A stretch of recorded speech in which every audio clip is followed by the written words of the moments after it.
And we are live. Good morning. Good evening. How you doing? I'm good. I'm coming around. 11 today is, coffee. It's mighty early in the day. On the other hand, it's the end of the day. I've had my sleep in the afternoon. I've been moving furniture. So I'm happy. It all is good. Well, good evening, good morning, everybody listening and listening afterwards. This is Joe and JJ going mental ... health. Talking about, every time I say that, you have a snicker. You say the dot. It's hilarious. Well, obviously, there's another way to do it. Don't get me wrong. I just think it's funny. Well, can I say, I have been known to appear on stage in the past, but I much prefer to be behind directing. So, it's the director's commentary. Have you never watched a director's commentary? What can I say? I love it. Anyway, ... mental health. We're doing this to normalize conversations around mental health in a very broad sense. Mental health, emotional intelligence, interpersonal effectiveness, and just generally anything that kind of crops up and grabs us as something interesting. And it is International World Mental Health Day today. Yes. In fact. Yes. Very exciting. Coincidence, although maybe there aren't any coincidences. You are now entering the twilight zone. What can I say? Coincidences or not. Anyway, yeah. So what you been up to this week? Just kind of quick check-in. Oh my God. I never know how to answer those questions. I barely remember yesterday. Although we did do our Feels on Wheels yesterday for the first time in like 3 weeks, our pop-up tabling, and we had a great time. Really? Yeah, we always have a good time, but yesterday was an especially great time. And, people walk by and they're like, what are these people selling? And these kids they're not kids, they're in their 20s, but they were former patients and now are the docs of Unorthodox. We're all giving out, free coping skills according to DBT. So, people are hesitant because it's COVID, one, even though we're masked up and we're socially distanced. But we always think we're selling something. I guess I would too. No, people were giving away free advice. Good mental health, fabulous. Yeah, it's just community outreach. It was super fun. Well, I've been working on a mantra for my clients. So I work a lot with female leaders who are just kind of juggling so much, and they just basically want to take back control of their lives, by taking back control of their choices. So I'm working on a mantra along the lines of, the only way to take back control of your life is to relinquish the desire to have any. Any what? Life? Control. Oh! Control. Yes. Yeah. But that's a useful nuance that you mentioned. It's a good job to actually make the precision as to any what. No, it's any control. Well, I say that I'm potent and concise, which is probably just a cover up for crude. I mean, that whole thing for me would be like, control is bullshit. Like, there is no such thing as control or certainty, like live in the gray, blah, blah, blah. That's true. Anyway, should we get into the jar? Yeah, let's do it. Okay. So we didn't use the jar last week. We had a listener question instead. So let's just go for the jar. Tell me when to stop. This is ready. Stop. All righty. So I don't know what this is going to be. This is going to be fun. Huh. Oh, it's thoughts versus emotions. We've done that already. So let's do another one. Wow. Okay. You can never get too much separation between thoughts and emotions, people. Ain't that the truth? I wrote a brilliant blog called "Just because you think your boss is an asshole doesn't mean it is true." Okay, this is an interesting one. Oh, it might be. Mental health as a fundamental human right. All right, that's a little broad for me. Okay. But did you write that? Do you know what you were thinking when you wrote it? What were you thinking, Joe, when you wrote it? Yes, I did. And it's based on first of all. Yes, is the answer. Yeah, I mean, yes. I suppose I was doing some reading about mental health in the workplace, around stigma, around mental health, around changing approaches to it. And I seem to recall reading in there somewhere about way back even in the 40s, the early 40s, saying mental health, physical health, fundamental human rights. Or I don't know if that's what I read, but it was more along, I suppose it was more along the idea of, we talk a lot about mental health, about physical health as being something we all need to aspire to. That we talk a lot about good physical health in very positive terms. Mm-hmm. We talk less about certainly historically, mental health has almost been tied up as synonymous with mental ill health. Mm-hmm. Things are changing now, positive psychology, DBT, and everything else, as kind of movement towards aspiring to good mental health. Kind of taking away some of that stigma. Yeah, the three things that come to mind, I guess in reverse order, just off the top of my head with that, is that I teach everything that I teach because, and even though those are very specific things, because I try to help people get in alignment with their values so that they can increase their capacity to experience joy. Mm. So that is my overarching goal for people, which I think is in alignment with this. And then the other two is, I'm going to get a little. First of all, I think physical health is something often you can see. I argue that mental health is something you can see if you're looking and paying attention to. However, I think that you break your arm and it seems pretty obvious that you need to go to a doctor. And I had a kid even say, I think I might have put that in the first book, that if my arm had been broken, my parents would have taken me to a doctor way sooner. But you can't see the twist in my thinking, in my brain, and how I'm suffering from it. And and that is in alignment with my thinking that in a mostly patriarchal society, mental health is seen as feminine and therefore somewhat rejected. That's what I think. Mental health is seen as something feminine and therefore rejected. Yes, meaning medical doctors and the field of medicine is still where psychology is derived from, psychiatry. And I believe that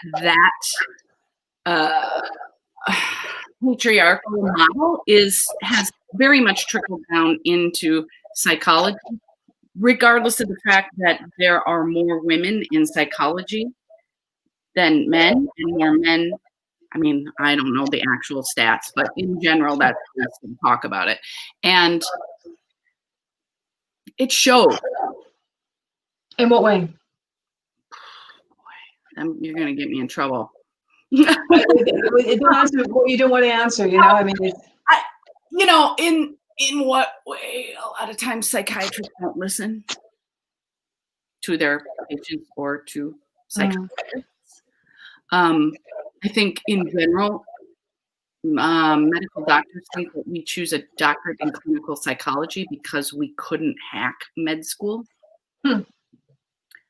Not true. Of course. And just in interactions, when I give speeches for the medical community, that kind of a thing, I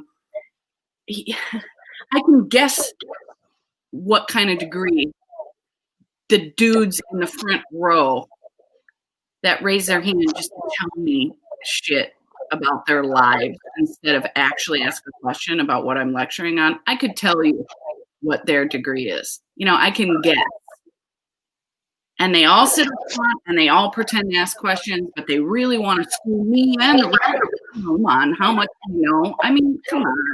I mean, that sexism is woven in so many ways. And I'm not even talking about racism and homophobia and elitism, which is the same. But according to the bar we picked, and circling back to that, I think that the reason that mental health continues to get seen as hysterical and not real is because it's viewed as a little bit feminine and feelings. Yeah, I mean, I see where you're going, and I see what you mean in that. And one of the other things that I read, I mean, was about almost a disparity. Well, there was a disparity between genders anyway, between mental health, and some, a suggestion that women may be more susceptible to depression, anxiety, men to other more antisocial addictions or things like that. But one question that did come up was, and this was in an interview that I was interviewed the other week about burnout and awareness around mental health. And one question that arose was the stigma in particular for mental health among young men, and how, and perhaps it is because they think it's a feminine, I don't want to talk about emotions, but about how potentially for women it might, it could be perceived as more easy to talk about their emotions and their feelings, and they might get help a lot quicker. Yeah. For men, it's incredibly difficult to talk about mental health. Totally. Yes. I don't know if you've had a similar experience with your clients or what you've observed. Yeah, because the patriarchy says that men can only feel anger. If they feel fear, which most human animals, fear is the number one thing that we feel, then they're seen as weak. Now, these are generalizations, but they are based on truths. And, gender's going to be obsolete soon anyway. Sure. However, there are still, it definitely hurts men too. And it's almost like, what I found over the years is I do a lot more chit chat in the beginning. I mean, I don't do, psychotherapy anymore, but there was a lot more chit chat in the beginning. Like I'd have to warm up the dudes a lot of times, just because, women or femme-identified people would come in and yes, because of what you're saying, they'd sit down, their ass hits the seat, and they're talking about feelings, and it's really productive. And a lot of times guys would have some trouble sinking. And so I found that chit chat, just regular talk, like human beings talk socially, could just reduce anxiety enough to start getting into it a little bit. And I'd be real transparent about that. I mean, I talk to them about, and that's cool. We can have a little chit chat in the beginning, like whatever works, man. But yeah, I would absolutely agree with that. And it's a shame. It hurts everybody. Of course it does. Just so sad. To pathologize feelings is just so against the nature of a human animal. It makes no logical sense to me to do that. It's like stopping the sneeze. Why would you do that? Like the body has a way of getting rid of debris. Like the body does its thing, but people try not to cry. What? Why? Like stopping regular functioning of the human animal. It makes a lot of logic, but it actually makes no logical sense. So, do you have commentary on it? Well, I'm just wondering what we can do to help the men in our lives do otherwise. I mean, it's a little bit with male friends of mine. It's a little bit careful what I wish for, like I'm kind of schooling them. I do that socially anyway with everybody, but I I try to weave it in, not just with girlfriends, but I weave it in with humor. I try to make, I don't even have to try anymore. I make talk about emotional intelligence part of regular conversation. And I don't use, super technical words and that kind of thing. I try to just, educating people without being a know-it-all, or, like how people correct grammar, which sometimes I do that too, which is obnoxious. I only do that with Sam and Nate, really, because they drive me crazy with their past participles. But anyway. But I mostly don't correct people's grammar. It's a similar thing with psychology. How we talk about how I'm always like, well, that's not a friend. Yeah, but I do that about 1/16 of the time. You know what I mean? Of course, no, of course. I mean, otherwise you would just be, you wouldn't be able to get through a day if you were doing that. No, absolutely. No. However, I do try to weave it in, because and nobody, socially or otherwise, talks shit about themselves in my presence. I just simply won't allow that for me. Like, I don't want to be around someone that's like, I'm stupid, I'm a piece of shit. Like, I'm like, whoa, what are you saying about yourself? Like, that is so damaging. And you know what? You can do what you want. The choice is yours. However, I'm not going to be around that. I don't do it with myself at all. I'm not trying to be self-righteous. I'm trying to protect myself from that level of toxicity. If people don't want to wear a helmet on, it's not for me to say what other people can do, but I will not be around that. And everybody that knows me knows that. It's very interesting you say that, specifically about being around people that they'll say, oh, I'm stupid, I'm not very good at it. I have friends that will say that, and I'm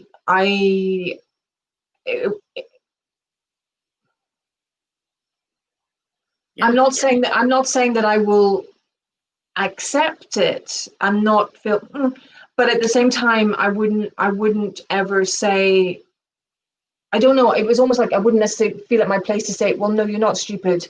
Don't be. Well, I was going to say, don't be so silly. That's never. I know what I mean. And maybe it's something I need to think about doing, and finding a way that when my friends are putting themselves down, I get a bit more forceful in my unacceptance of that. That's you and your values, like, I'm not telling you what to do. Oh, no, of course. For me, it slaps me in the face. Sure. Like, even when I was just repeating it now as a quote, I can feel how that is not, there's something toxic about that. I don't like the way that feels in me. To even repeat it as a quote, for Christ's sake. So I wonder whether for some they get so used to saying, oh, I'm stupid, or I can't do anything, and maybe it starts as self-deprecating humor, or maybe it starts as I can't put my head above the parapet and be the tall poppy, and so they get into these. Sure. I mean, I know that I'm just as guilty as anyone, of kind of saying that, of kind of to put myself down. That may have started as a way of being accepted and a way of belonging, and becomes a habit that then becomes a self-fulfilling prophecy. So it's and this is the thing that we started with, like physical pain versus mental. Like, I am 100% in a belief that, I mean, as much as you can be 100% on anything, but I very strongly believe that is verbal cutting. We've talked about that. And that's the funny thing, is that when kids are actually cutting themselves, that visual of blood and scratches and things on their arms get them into my office. It gets them help right away. However, nobody talks about the verbal cutting that people do with themselves all day long. because it's so normalized and socially acceptable, it will not stop. And that makes it so dangerous. Nobody that intellectually disagrees with the idea that talking to yourself like that would erode self-esteem over time. Like, of course. However, that seems very simple for everyone to accept. However, they continue to do it. Learn how to discipline your mind to not do that thing that you think, oh, so obviously hurts you. Well, if you know that, do something about it. It's really smart people that are like, well, at least I know it. That drives me fucking bonkers. At least I know it. Like, knowing it is replacement for changing your behavior. Well, at least no, it's worse that you know it and do nothing. It's not better. You're making me crazy. I just want to face mush, choke. It drives me crazy that really smart people would say something so detrimental to themselves. The lies that we tell ourselves, the stories we tell ourselves. Absolutely. And what do they do for the kids that we're bringing up? What do they do for the people around us if we're slagging ourselves off and putting ourselves down? What permission does that give to other people to say the same things about us? But also, what does it show by example to the kids we're bringing up, or the people in our entourage, in terms of what's acceptable to think about? And I think it's difficult, because I also know that there are going to be people listening to this that have grown up with people telling them that they're shit and that they're worthless, and so that becomes internalized and they use that. But I don't know if it really makes a difference where it comes from, whether it's somebody else telling us it or our belief that we can't, because I don't know. I mean, it's easy to say the perception is difficult of Americans. I think we have an Irish aspect of, you don't want to put yourself out there, and you don't want to tell people that you're any good at what you do. And that's always been a bit of a challenge. I mean, it's probably where my marketing technique of telepathy comes from, in terms of, it should be enough that I've done a good job. I don't need to tell anyone, they'll just know. But I think that's or it's bragging, or it's bragging, or it's prideful, or it's right. And it's, I don't know also if, I mean, I think some of these stories that we grew up with, these stories that it's bad to put yourself out there, for example. But it's interesting to me how at some point, a hypothesis, I'm thinking about this, but at some point going from it's bad show, chaps don't do that, put themselves out there, talk about how wonderful they are. Okay, fine, that's a story, but whatever. At some point along the way, it becomes not just not putting yourself out there, but actually very deliberately putting yourself down. Yes. And there's a different feeling, a different energetic feeling to making fun of yourself and putting yourself down. Because I hurt my finger. The kids were asking, the docs, not kids, were asking yesterday at Wheels on Wheels, hey, what happened to your finger? And I was like, oh, we're, Sam and Nate and I were playing with the Nerf football that has that like dart back on it, whistles, And I was like, okay, actually, you guys know me. So really, I started getting physical and like shoving those guys and like trying to intercept, and it was totally me. I totally jammed my finger. It was totally my fault, and I'm making fun of myself as a way of modeling how to laugh at yourself, even when you're a jackass. It doesn't have to reduce my dignity, reduce my self-esteem, reduce my self-confidence to make fun of how I made a mistake that got me mildly injured. That's ego, It's a demonstration of how ego can get us in trouble and I'm talking to them in a humorous way, in a way to normalize. We all make mistakes and it's totally okay. And you don't have to hide from any shame of your mistakes. Now, I think they very much would have been able to feel the difference in energy if I was like putting myself down for real in a way that would erode self-esteem, like name calling of myself, and those words we mentioned earlier. Well, I wonder where the line is, because how it feels. Yeah, I get that. I get that, how it feels. And if you don't yet have the vocabulary to be able to understand the difference in how it feels from an external perspective, it might be difficult to see the difference. I disagree. I find that even people that have a very primitive understanding of their emotional experience, and they definitely don't have the vocabulary yet, still, even if they use like good and bad, they still can feel whether it's good and bad makes me crazy, but positive, energetically affecting them in a positive way or a negative way. If they don't bullshit themselves and they actually get checked in those moments and tell the truth to themselves, they can tell the difference. Do you think kids can? Do you think kids can? Better. So then what happens? Because bullshit. Well, what I'm thinking is, you're growing up in an environment, or you've got kids growing up in an environment where there is the self-deprecating or putting themselves down. Mm-hmm. They can tell a difference. Okay, fine. But then they grow up and they start putting themselves down and so on. So what happens?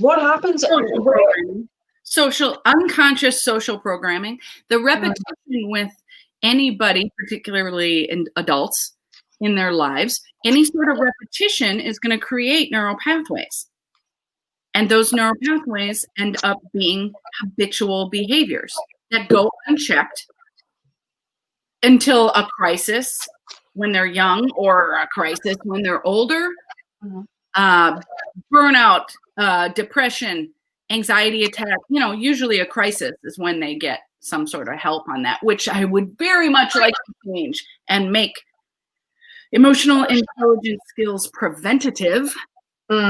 Just take the pathology out of it, considering who gets pathologized more: poor kids, queer kids, kids of color. I mean, women, so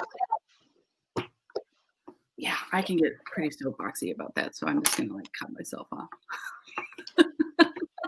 But I think, I don't think there's anything to cut yourself off or soapboxy about it. I mean, I think it's a statement of, coming back to the original subject, which was mental health as a fundamental human right for everyone.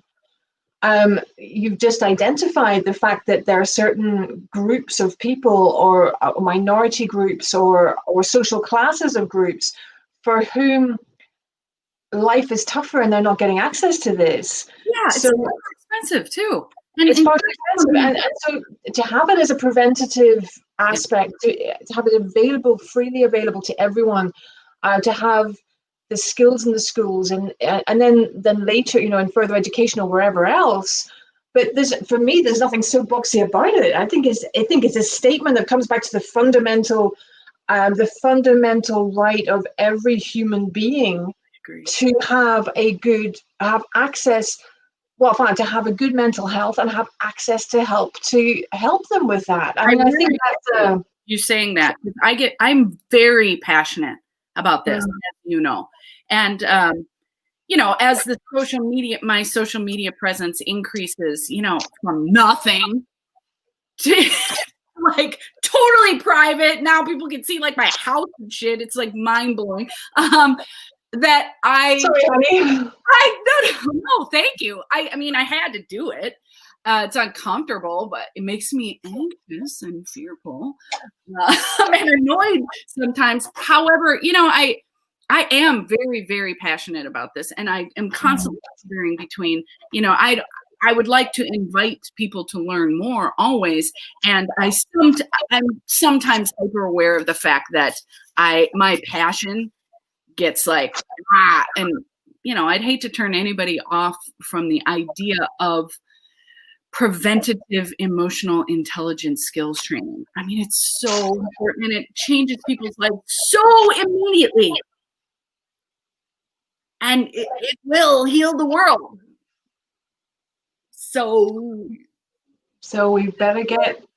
I appreciate that. Not telling me not to rein myself in about it. I appreciate that, because we shouldn't. You're absolutely right. It's totally fundamentally a human right.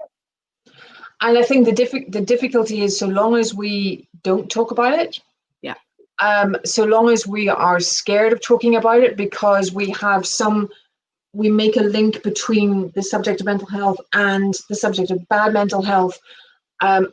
We keep a stigma around it. We keep this idea that, well, that must mean that we're broken. And this is the biggest irony, because you're talking about preventative to avoid things happening. So long as we continue to believe that to be the case, it's going to be difficult to change. So I hope that what we're doing with these conversations is to, our objective was to start a conversation.